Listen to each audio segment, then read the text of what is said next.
రోజుకొక మంచి మాటలో ఈరోజు మరొక జీవిత సత్యం అండి. ఈరోజు మనిషిని మనీషిగా మార్చే పాఠం ఏదో దాన్ని తెలుసుకుందాం.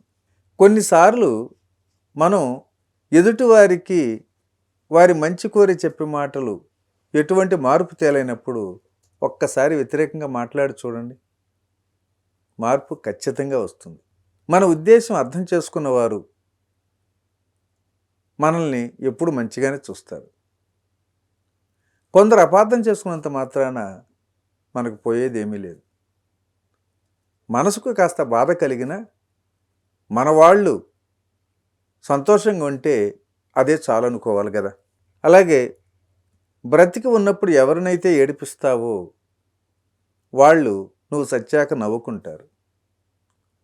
నువ్వు బ్రతికి ఉన్నప్పుడు ఎవరినైతే నవ్విస్తావో వాళ్ళు నువ్వు సచ్చాక నీకోసం ఏడుస్తుంటారు. రూపాయి అయినా రూపం అయినా ఎక్కువ రోజులు ఉండవు, కానీ మనిషి యొక్క మంచితనం ఎప్పటికీ గుర్తుండిపోతుంది. భౌతికంగా కనిపించే అందాన్ని చూసుకొని మురిసిపోవటానికి అదేమీ శాశ్వతంగా ఉండదు.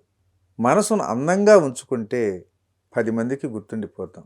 మానవ జీవితం చాలా చిన్నది.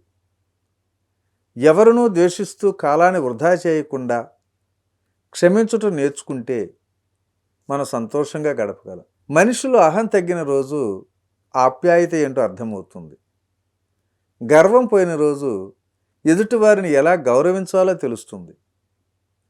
నేనే గొప్ప, నాకేంటి అనుకుంటే చివరకు ఒక్కరిగానే ఉండిపోవాల్సి వస్తుంది. గౌరవ మర్యాదలు ఇచ్చి పుచ్చుకుంటూ ఆనందంగా ఇతరులతో కలిసి జీవించటమే మంచి జీవితం. అది ఎంత పెద్ద పని అయినా సరే చేయగలిగిన సత్తా మనలో ఉన్నా చేయలేనేమోనన్న భయం మనలో వెంటాడుతూ ఉంటుంది. భయం శక్తివంతమైనదే కానీ నమ్మకం అంతకన్నా శక్తివంతమైనది. నమ్మకంతో ముందుకు వెళ్ళగలిగితే విజయం ఎప్పుడూ నీతోనే ఉంటుంది. ఎప్పుడు కలిశారన్నది కాదు ముఖ్యం, ఆ పరిచయం ఎలాంటిది అన్నదే ముఖ్యం. మనం పిలిచే పిలుపు, మన ప్రవర్తన ఎదుటివారి హృదయానికి అత్తుకునేలా ఉంటే చాలు. మనకు తెలియకుండానే మన జీవితంలో అతి ముఖ్యమైన ఆప్తులుగా మారిపోతారు. ప్రపంచంలో ఏ తప్పు చేయని వ్యక్తి ఉండకపోవచ్చు. ఓ వ్యక్తి తప్పు చేసినప్పుడు అతడు ఉన్న మానసిక శారీరక స్థితిని విశ్లేషించుకుంటే అతని వ్యక్తిత్వం తెలుస్తుంది. వ్యక్తిత్వం సరైనదా కాదా అని 1కి 2 సార్లు ఆలోచించాక ఆ బంధాన్ని అంటిపెట్టుకునే అవసరం లేదు. మనకు జీవితంలో మంచి స్నేహితులు అదృష్టం కొద్దీ పరిచయం అవుతుంటారు. మనల్ని ప్రతిక్షణం సరిచేస్తూ కాపాడుతూ ఉంటారు.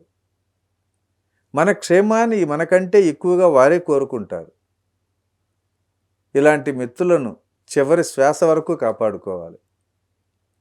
అలా ప్రేమించగలిగే మిత్రులు ఒక్కరైనా సరే, వారు ఎక్కడ ఉన్నా సరే వారిని హృదయంలో పెట్టుకుని కాపాడుకోవాలి. అలాంటి స్నేహితులు కనుక మనకు ఉన్నారు అంటే వారి ముందు భేషజాలు లేకుండా స్వచ్ఛంగా ఉండాలి. అప్పుడే జీవితాంతం సంతోషంగానే ఉంటాం. ప్రేమ ఉన్న చోట అహం ఉండకూడదు. స్నేహం ఉన్న చోట విలువలు అడ్డు రాకూడదు. బంధం ఉన్న చోట ధనం భేదం ఉండకూడదు. బాధ ఉన్న చోట బరువు అనిపించకూడదు. ఎంత కష్టం వచ్చినా నీలో నువ్వే ఓదార్చుకోవటం నేర్చుకోవాలి. కష్టాలను చూసి సమాజం నవ్వుతుంది తప్ప నా అని నిన్నెప్పుడు దగ్గరికి తీయదు. మనం మంచిగా ఉంటే చెడగొట్టడం, చెడిపోతే హేళన చేయటం ఈ సమాజ నైజం. మంచితనం అనేది ఒక మహావృక్షం లాంటిది. ఎవరెంత నరికినా అది మళ్ళీ మళ్ళీ చిగురుస్తూనే ఉంటుంది. గుండె లోతుల్లో నుండి జీవం పోసుకుంటూనే ఉంటుంది. మరి ఈరోజు ఈ మంచి మాటని ఇంతటితో ముగించుకుందాం. రేపటి రోజున మరొక జీవిత సత్యం ద్వారా కలుసుకుందాం. Thank you. ఇట్లా మీ రామిరెడ్డి, మానస సరోవరం.